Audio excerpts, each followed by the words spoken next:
He stood there every night. Same spot. Same time. Same stare. Outside the diner window, just beyond the neon glow, watching my son. And for weeks, I thought he was just another shadow. A homeless man with empty eyes and nothing to lose. But the night I finally stepped outside and asked him why, he looked me dead in the eye. And whispered, "Your ex-husband hired someone to take him. I've been keeping watch." Would you have believed him? Or run inside and lock the door? By the way, where are you watching from? Drop it in the comments. I love seeing how far these stories reach. Because this story's not just about fear. It's about the stranger we overlook, who just might be the only one keeping us safe. You ever get that feeling? Like someone's watching you, but when you turn around, no one's there. Claire did. Every night, like clockwork. Same corner. Same man. And always staring through the diner's foggy window, right at her son. It started subtle. Claire worked nights at a 24-hour diner on the edge of town. Single mom, barely scraping by. The kind of woman who didn't sleep much and smiled even less, because life had taught her not to expect kindness from strangers. Her son, Eli, was 7. Sweet. Too young to understand why mommy always looked tired, or why she locked every door twice before bedtime. She had a system. Her neighbor watched Eli after school until her shift ended. Then she'd pick him up, bring him to the diner with his coloring books and snacks. He'd sit in the last booth near the window, head bowed over paper, tongue sticking out in concentration, drawing dinosaurs or rockets or whatever his brain invented that day. And outside, just beyond the glass, stood him. The first night, Claire noticed a figure leaning against the lamppost. Dirty hoodie. Long beard. Face shadowed by the brim of a torn cap. She brushed it off. Big city. Late hours. People drift. But the second night, he was there again. And the third. Each time, a little closer to the window. He never came in. Never asked for money. Just stood there, watching. Not her. Eli. Claire told herself he was probably harmless. Just another lost soul, trying to stay warm near the light. But the way his eyes locked on her son, it made something cold and heavy settle in her chest. One night, she bent to pick up Eli's crayon and looked up. And caught the man staring back. Not blinking. Not smiling. Just watching. Their eyes met. And in that brief second, Claire felt it. That gut deep panic, like standing on the edge of something dark and not knowing what's waiting below. She called over her co-worker. "You see that guy out there?" Marcy glanced out the window. Shrugged. "Probably high. We get all kinds, hon. Just ignore him." But Claire couldn't. Mother's instinct. It doesn't care about logic. The next night, she left Eli with her neighbor. Just to test things. And sure enough, the man didn't show up. But the night after that, when Eli was back in the booth, carefully coloring a stegosaurus, there he was again. Same hoodie. Same stare. Same chill crawling down her spine. She told herself not to panic. Not yet. Still, she started walking Eli to the back room anytime she needed to step away. Kept him in sight. Didn't let him go to the bathroom alone. The man never moved, never spoke. But his silence was louder than anything. One night, just after 2 a.m., Claire stepped outside to take out the trash. The alley was empty. Quiet. Until a shadow shifted at the corner. She turned fast. Heart racing. There he was. Closer than ever. Standing not 5 feet away. He didn't flinch. Didn't run. Just stared at her. Then slowly lifted one hand. Not threatening. Just a wave. As if to say, "I see you too." Claire backed away, shaking. Locked the door behind her with trembling fingers. That night, she barely slept. She checked the windows, the locks, sat by Eli's bed and watched him breathe. And when morning came, she looked in the mirror and whispered, "This ends tonight." She wasn't sure if the man was sick, or dangerous, or both. But tomorrow, she'd confront him and demand to know what he wanted with her son. Claire told herself not to shake. But as she walked toward the window that night, coffee pot in hand, she could feel her knuckles going white around the handle. There he was again. Same spot. Same stare. Only this time, she wasn't going to pretend it wasn't happening. She wasn't going to brush it off or go cry in the stockroom like she did last week. She was a mother. And whatever this man was, he wasn't getting near her son.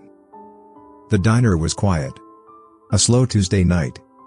Just her, a couple of truckers in the back booth, and Eli, fast asleep in his usual spot, his head resting against a pile of napkins. Claire stepped outside. The air hit her like ice.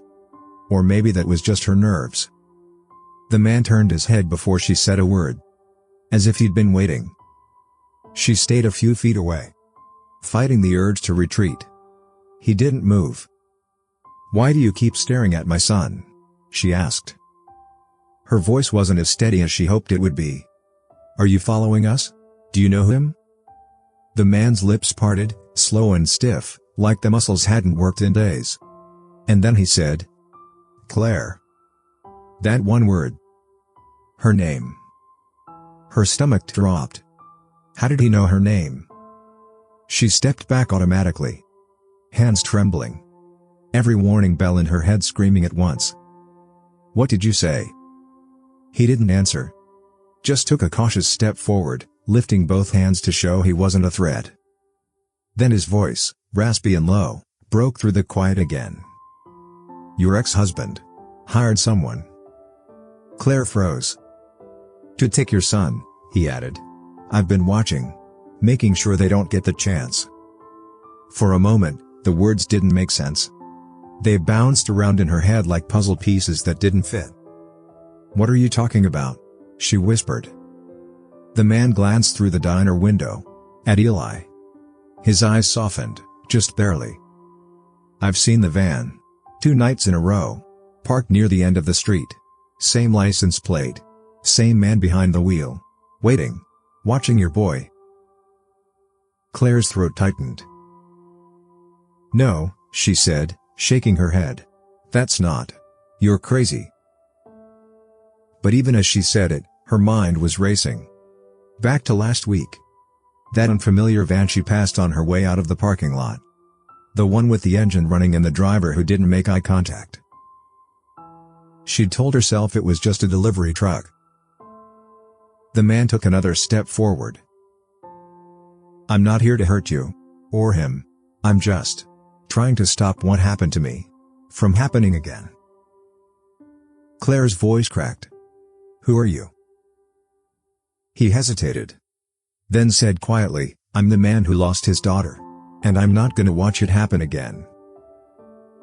Something about the way he said it. It wasn't threatening, it was broken. Claire opened her mouth, but nothing came out. Behind her, the diner door opened. It was Frank, her manager. Big guy, always chewing gum, always keeping an eye out. "You good out here?" he asked, squinting toward the homeless man. "This guy bothering you?" Claire blinked, like she was snapping out of a trance. She looked back toward the man. But he was already walking away. Fast. Disappearing into the dark. She turned to Frank. "No. He just. I don't know." Frank gave her a look and shrugged. "Nut jobs everywhere these days. You want me to call someone?" She shook her head. Back inside, she checked on Eli, still asleep, thumb in his fist like a baby. She smoothed his hair back, kissed his forehead. Then sat beside him. Thinking. How did that man know her name? How did he know about her ex? And why? Why did his voice crack when he said he lost his daughter? Claire barely slept that night. She lay on the couch, eyes fixed on the front door, ears tuned to every creak in the floorboards. every shifting gust of wind. The man's words echoed, over and over. Your ex-husband hired someone to take your son. And even worse, he knew her name. Her ex. Tyler. A name she hadn't spoken aloud in nearly a year. It was easier that way. Easier to pretend he was just a bad dream, a chapter she'd burned and left behind. But some memories, they don't stay buried. They wait. Tyler wasn't the kind of man you forget. Handsome. Charismatic. Could charm the breath right out of a room. And when he was good, God, he was good. But when he wasn't, Claire still had the scars. Not all of them visible. She left him the night he threw a lamp across the room and it shattered inches from Eli's crib. She didn't wait for apologies. Didn't wait to see if he'd change. She packed one suitcase, took her baby, and disappeared. He didn't fight for custody. Didn't even show up to the hearing. Just vanished, like a goose that had lost its son. Until now. Could he really have come back? Claire pressed her hand over her chest, trying to quiet the thunder of her own heartbeat. It had to be a coincidence, right? Some deranged drifter pretending to be a prophet. Someone who read her name off a receipt. Saw her face.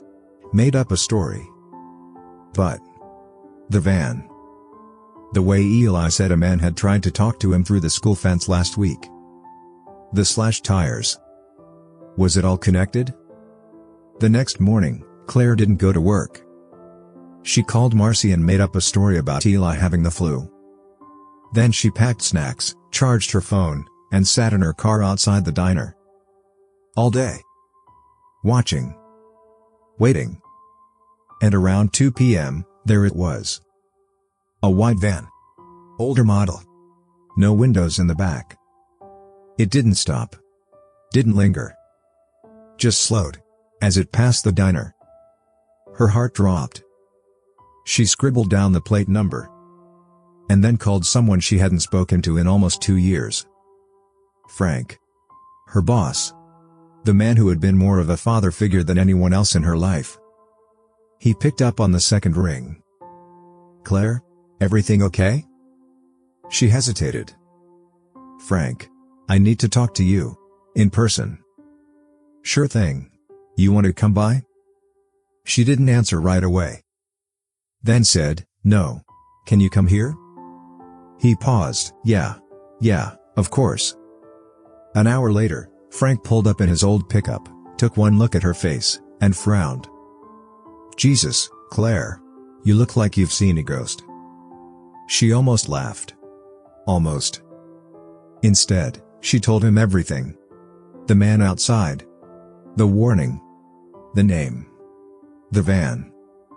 Frank listened carefully, nodding slowly, chewing at the inside of his cheek like he always did when he was processing something hard. When she finished, he let out a long breath. Damn, he muttered. Tyler was always a piece of work. Claire flinched at the sound of the name. You think he'd really do something like this? She asked. Frank looked away. Didn't answer right away. Then finally said, you left him. Took the kid. Hurt his pride. Men like that don't let go easy. And they sure as hell don't forgive. Claire swallowed hard. Frank squeezed her shoulder. I'll keep an eye out. You just focus on keeping Eli safe. She nodded. Thank you. But something in Frank's voice, or maybe it was the way he avoided her eyes, left a strange ache in her gut. That night, she picked Eli up early. Didn't let him out of her sight for a second.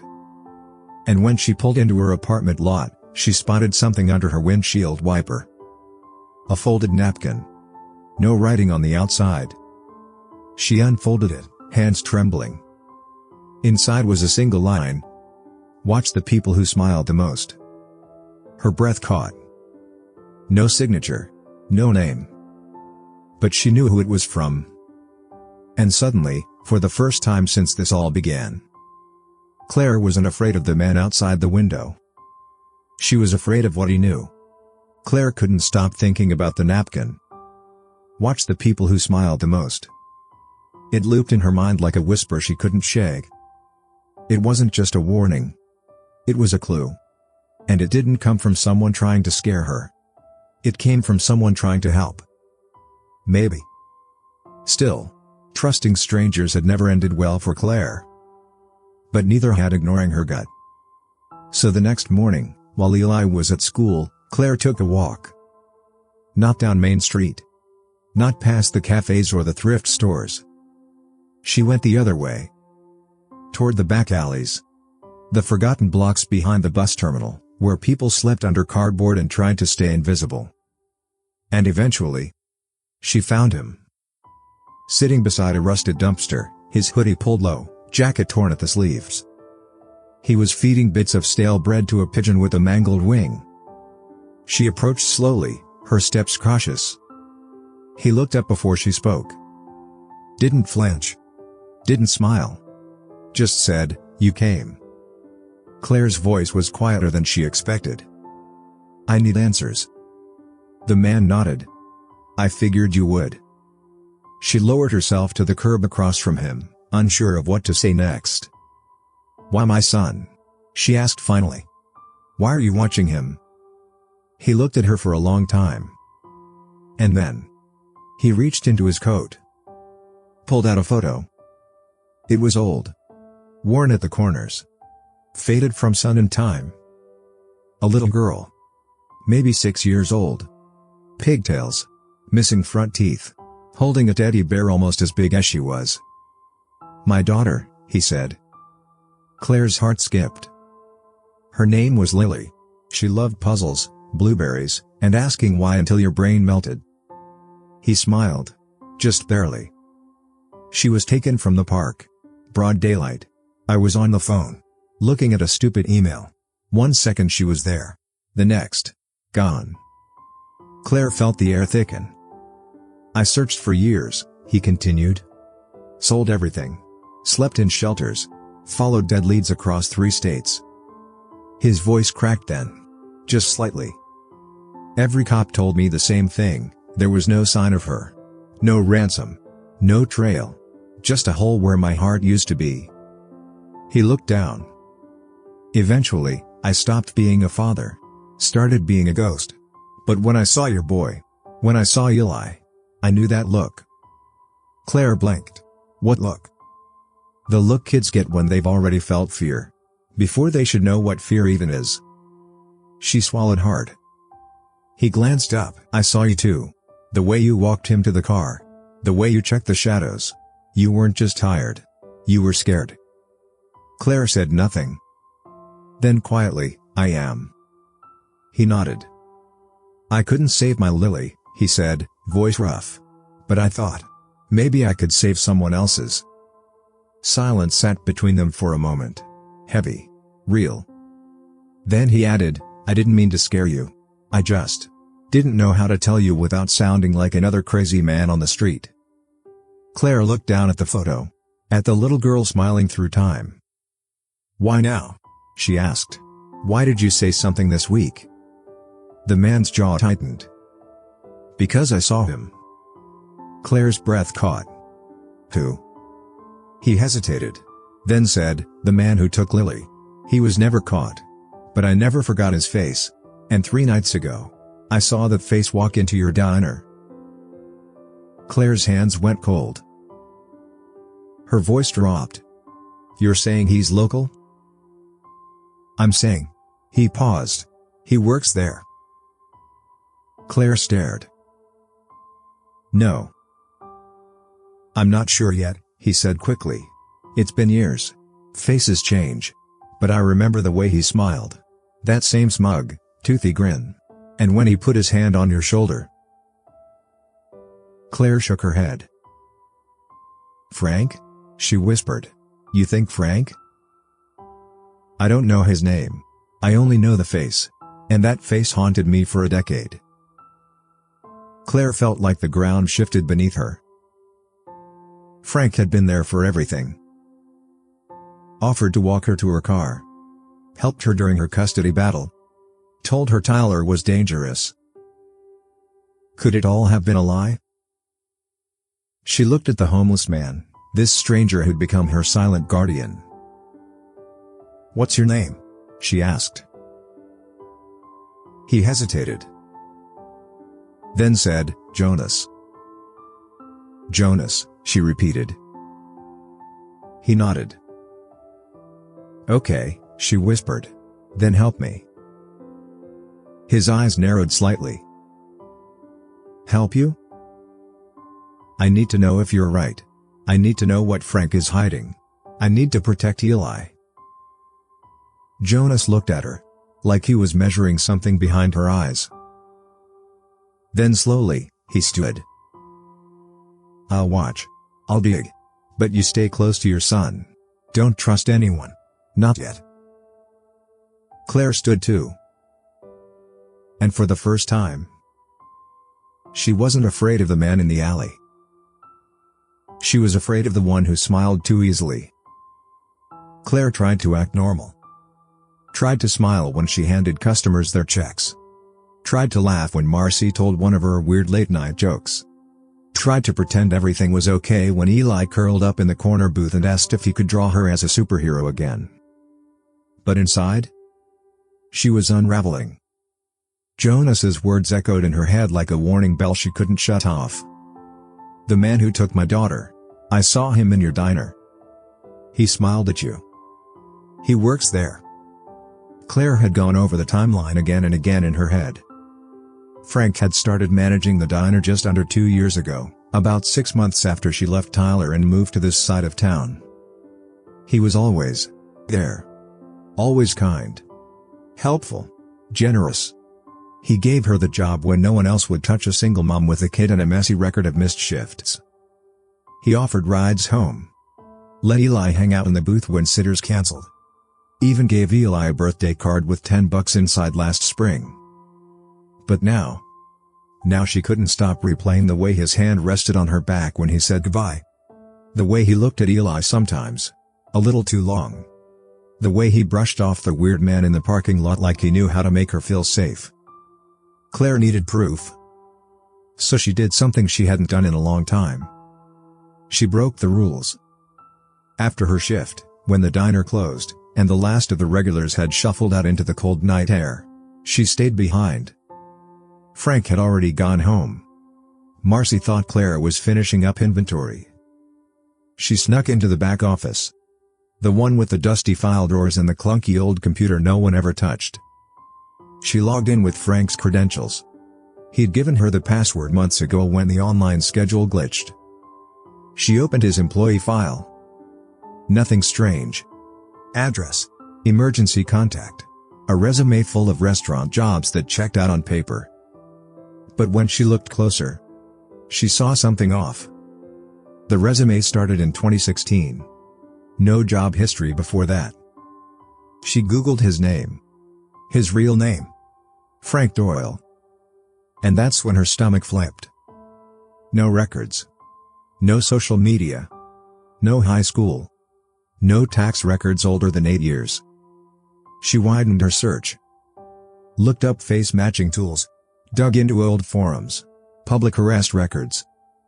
And after 2 hours of digital rabbit holes and shaky hands, she found it. An article. Buried in the backlogs of a local newspaper from another state. Man questioned in 2012 disappearance of 6-year-old girl. No charges. No arrest, just questioned. But the photo. It was him. Younger. Clean-shaven. Different haircut. But the smile was the same. Claire sat frozen. The man in the photo was Frank. Jonas was telling the truth. She slammed the laptop shut, heart pounding, nausea climbing up her throat. Her hands were shaking as she pulled out her phone. She dialed Jonas's number. He'd scribbled it on a torn matchbook the last time they met. She hadn't planned to use it. But now? Now she couldn't stop her fingers from trembling as she waited for him to answer. He picked up after one ring. "You found something," he said. Not a question. A fact. Claire whispered, "It's him. I found the article. I saw the photo. It's Frank." Silence. Then, "I knew it." Claire's voice broke. He's been around my son. Every day. For almost 2 years. I let him. Jonas's voice softened. This isn't your fault.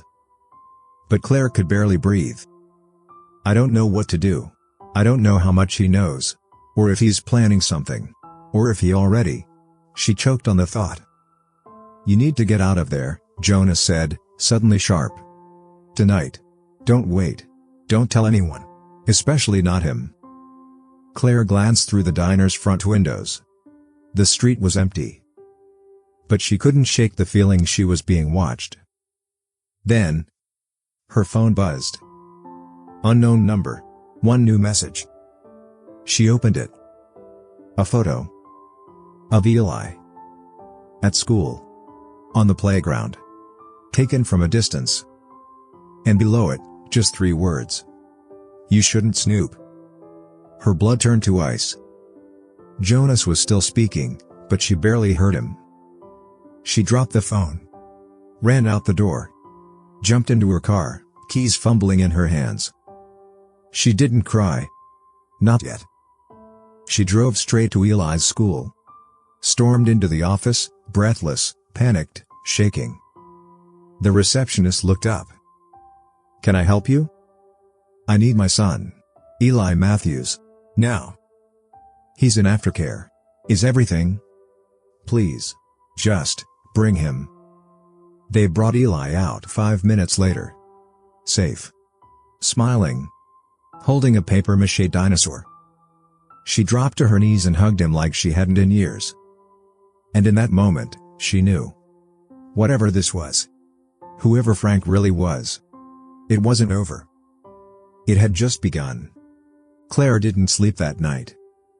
She lay in Eli's bed with him curled against her chest, his tiny hand tucked beneath her chin. His breath was slow. Peaceful. He didn't know. Didn't know the photo. Didn't know the danger. Didn't know the man he called Mr. Frank had once been questioned in the disappearance of a little girl who never came home.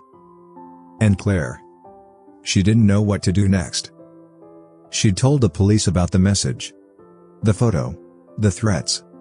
She even showed them the article she found, Frank's old photo, the matching face. But it wasn't enough. They took a report. Promised to look into it. But Claire had seen it in the officer's eyes. No hard proof. No arrest. They told her to stay alert and be cautious.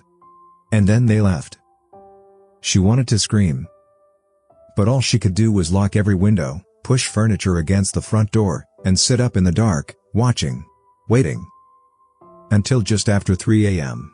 Her phone buzzed. Jonas. One word, found him. Her heart nearly stopped. She called immediately. He picked up on the first ring. He's at a trailer park on the edge of town, Jonas said. Unit 19. Been parked there for hours. Lights off. No movement. Claire whispered, You're sure it's him? I saw him go in. Had a duffel bag. He's watching you. Watching the house. She didn't wait. She grabbed Eli, still half asleep, bundled him in a blanket, and carried him to the car. She didn't even stop to put on shoes. Jonas was already there when she arrived. Standing in the shadows near the edge of the gravel lot. Face tight, eyes locked on the dark trailer across the way. He turned as she stepped out, cradling Eli. He hasn't come out, he said quietly. Claire put Eli in the back seat, locked the doors. Then looked at Jonas. I want to see for myself. Jonas stared at her. You don't have to. I do. They crossed the lot together, every step crunching under their weight like broken glass. The trailer sat quiet. Still. Like something holding its breath. Claire's palms were sweating. Jonas stepped forward, checked the handle. Locked. Then he crouched, pulled something from his coat. A slim piece of metal. A few seconds later, the lock clicked. Claire's heart pounded in her ears. Jonas looked at her one last time. You ready? No. But she nodded. The door creaked open. The air inside was stale. Damp. And it stank of mildew, sweat, and something else. Something rotten. It was dark, except for a small lamp in the back corner. Beside it, a table. On it, photos. Dozens. Printed on cheap paper. Some in color. Some grainy, like stills from an old video. And every single one, every one, was of Eli. At the park. At school. Through the diner window. Claire's knees buckled. She reached out to the wall for balance, bile rising in her throat. There were notes too. Scribbled plans. Dates. Times. One paper had a drawing of her street. Another had Friday night underlined in red ink. Jonas picked something up from the table. A laminated school visitor pass. Claire stared. No. That's from Eli's school. Jonas's voice was low. He'd already made it inside. A sudden noise. A creak behind them. Claire spun. And there he was. Frank. Standing in the hallway. Half in shadow. One hand tucked into his coat pocket. His eyes didn't widen. Didn't panic. He just smiled. Figured you'd find me eventually, he said. Claire's voice shook. Why? Why my son? Frank tilted his head. Because he's easy. Quiet. He trusts people. Like she did. Claire froze. She. Jonas stepped forward. You remember Lily? Frank blinked. The smile faltered. Lily, Jonas repeated. My daughter. The one you took. The one you left in a ditch and pretended never existed. Frank's face darkened. I never touched her. You watched her, Jonas hissed. You lured her. Just like you tried to do with Eli. Frank laughed, dry and bitter. Don't act like you were some saint of a father. You left her alone. I was just faster. Claire's hands curled into fists. Don't talk about my son. Frank looked at her. Oh, Claire. You should have stayed dumb. You had such a nice little routine. I almost felt bad ruining it. Jonas moved fast.